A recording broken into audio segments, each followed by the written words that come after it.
Solar system ख़त्म होता है वहाँ स्टार्ट होती है काइपर बेल्ट। और काइपर बेल्ट के अंदर अगर कोई ऑब्जेक्ट सबसे बड़ी है तो वो है प्लूटो।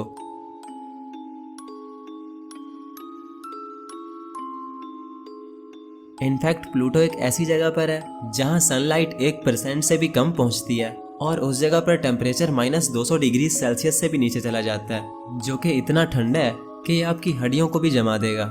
तो बस यूं समझ लो कि प्लूटो वहाँ है जहाँ अंधेरा है, ठंड है और शायद और भी बहुत कुछ, जिस सब के बारे में हम आज की इस वीडियो में डिटेल से डिस्कस करेंगे। तो जी हाँ दोस्तों, आज की ये वीडियो प्लूटो पर होने वाली है, क्योंकि जब से मैंने स्पेस पर वीडियोस बनाना स्टार्ट किए हैं तब से मैंने हमेशा अपनी वीडियोस में यही बोला है कि हमारे सोलर सिस्टम में 8 प्लैनेट्स हैं। क्योंकि अगर हम गूगल पर भी सर्च करते हैं तो गूगल भी हमें यही बोलता है कि सोलर सिस्टम में 8 प्लैनेट्स हैं, जिनमें मरक्यूरी पहला है और नेपच्यून आखिरी प्लैनेट है।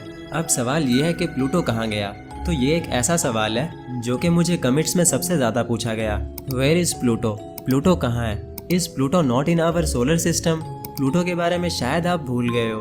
और भाई, अगर सोलर सिस्टम में 8 प्लैनेट्स हैं तो फिर प्लूटो आखिर कहाँ है? तो यार, आप लोगों के लिए मैं इतना ही बोलूँगा कि टेंशन मत लो, क्योंकि आज की इस वीडियो में आपको इन सभी सवालों के जवाब मिलने वाले हैं। वैसे तो मुझे डेली बहुत से कमेंट्स आते रहते हैं, लेकिन जिस टॉपिक के ऊपर मुझे सबसे ज़्यादा कमेंट्स आए हैं वो प्लूटो ही है। शायद लोग ये जानना चाहते हैं कि प्लूटो के साथ आखिर क्या हुआ और आखिर क्यों अब उसे एक प्लैनेट नहीं माना जाता। लोगों के मन में प्लूटो को लेकर बहुत सारे सवाल हैं और अगर हमें इन सभी सवालों का जवाब जानना है तो उसके लिए हमें प्लूटो की कहानी को भी शुरू से शुरू करना पड़ेगा।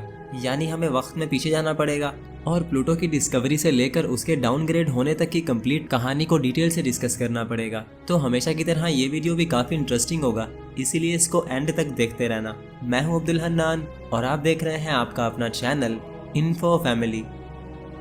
तो दोस्तों, अगर बात करें प्लूटो की, तो प्लूटो को पूरे 76 सालों तक एक प्लैनेट ही समझा जाता रहा। यानी 1930 में जब प्लूटो को पहली बार देखा गया तो इसे 9th प्लैनेट डिक्लेयर कर दिया गया और फिर 1930 से लेकर 2006 तक यानी पूरे 76 सालों तक इसे एक प्लैनेट ही समझा गया।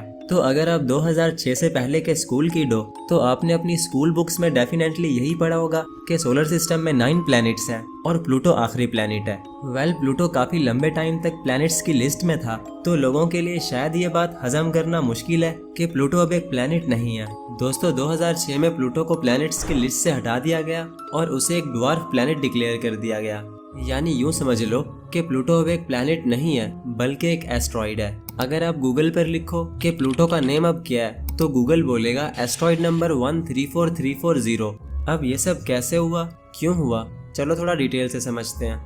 दोस्तों, ये कहानी शुरू हुई थी 1905 में, क्योंकि 1905 में एक साइंटिस्ट थे जिनका नाम था पर्सिवल लोवेल। उन्हें ये लगता था कि नेपच्यून आखिरी प्लैनेट नहीं है बल्कि इसके पीछे एक प्लैनेट और भी है जो कि हमारी नजरों से अब तक छुपा हुआ है। क्योंकि जब उन्होंने यूरेनस और नेपच्यून के ऑर्बिट्स को अच्छे से स्टडी किया तो उन्हें ये फील हुआ कि कोई चीज इन दोनों प्लैनेट्स के ऑर्बिट को डिस्टर्ब कर रही है, और वो चीज और कुछ नहीं बल्कि एक बहुत बड़ा प्लैनेट है जिसे वो नाम देते हैं प्लैनेट एक्स। खैर, वो चाहते थे कि वो प्लैनेट एक्स को डिस्कवर करें, बट अनफॉर्चुनेटली उनकी डेथ हो जाती है और उनकी ये डिस्कवरी अधूरी रह जाती है। दोस्तों, पर्सिवल लोवेल की एक ऑब्जर्वेटरी भी थी जिसका नाम था लोवेल ऑब्जर्वेटरी। 1915 में उनकी डेथ हुई थी और 1915 से लेकर 1929 तक यानी पूरे 14 सालों तक उनकी ऑब्जर्वेटरी में काम करने वाले एस्ट्रोनॉमर्स ने प्लैनेट एक्स को ढूंढने की भरपूर कोशिश की, बट पूरे 14 साल कोशिश करने के बाद भी वो नाकाम रहे और उन्हें प्लैनेट एक्स नहीं मिला। खैर, 14 साल ऐसे ही गुजर गए और फिर 1929 में एक नए एस्ट्रोनॉमर ने उनकी ऑब्जर्वेटरी को ज्वाइन किया जिनका नाम था क्लाइड टॉम्बाउ। दोस्तों, क्लाइड टॉम्बाउ एक यंग एस्ट्रोनॉमर थे और उन्होंने सिर्फ 1 साल में ही वो काम कर दिखाया जो पिछले 14 सालों में कोई ना कर सका, और वो काम था प्लैनेट एक्स को ढूंढ निकालना। जी हाँ दोस्तों, क्लाइड टॉम्बाउ ने प्लैनेट एक्स को ढूंढ निकाला। वो पूरे 1 साल तक टेलीस्कोप से आसमान के सितारों को देखते रहे और ये कोशिश करते रहे कि उन्हें कोई ऐसा सितारा नजर आ जाए जो कि मूव कर रहा हो, क्योंकि अगर कोई सितारा मूव करता है तो इसका मतलब वो सितारा नहीं है बल्कि एक प्लैनेट है। बिकॉज स्टार अपनी जगह पर फिक्स रहते हैं बट प्लैनेट नहीं रहते। तो क्लाइड टॉम्बाउ ने पूरे 1 साल तक स्टार्स को अच्छे से ऑब्जर्व किया और जनवरी 1930 में आखिरकार उन्होंने एक ऐसा सितारा ढूंढ निकाला जो कि अपनी जगह से हिल रहा था। पहले तो उन्हें ये लगा कि शायद ये कोई मिस्टेक हो सकती है, लेकिन जब उन्होंने लगातार कई दिनों तक उस स्टार की इमेजेस ली तो उन्हें ये कन्फर्म हो गया कि वो कोई स्टार नहीं बल्कि एक प्लैनेट है। क्योंकि वो अपनी जगह पर फिक्स नहीं था बल्कि वो एक पॉइंट से दूसरे पॉइंट की तरफ मूव कर रहा था। तो फाइनली उन्होंने एक मूविंग स्टार ढूंढ निकाला और यूं प्लैनेट एक्स डिस्कवर हुआ। दोस्तों प्लैनेट एक्स अब डिस्कवर हो चुका था, लेकिन प्रॉब्लम ये थी कि एस्ट्रोनॉमर्स से उस प्लैनेट का नाम डिसाइड नहीं हो पा रहा था। उनके पास बहुत सारे नेम्स की सजेशंस आने लगी, जैसे क्रोनस, एटलस, एरेबस, पर्सिफोन और प्रोमीथियस वगैरह वगैरह। खैर उनके पास बहुत सारे नेम्स थे, लेकिन उन्हें नहीं लगता था कि इनमें से कोई भी नाम इस प्लैनेट के लिए परफेक्ट होगा। तो काफी सारे सजेशंस आने के बाद उन्हें जो नाम सबसे अच्छा लगा वो था प्लूटो। दोस्तों मजे की बात यह है कि ये नाम एक 11 साल की छोटी सी बच्ची ने सजेस्ट किया था, जिसका नाम था वेनेशिया बर्ने।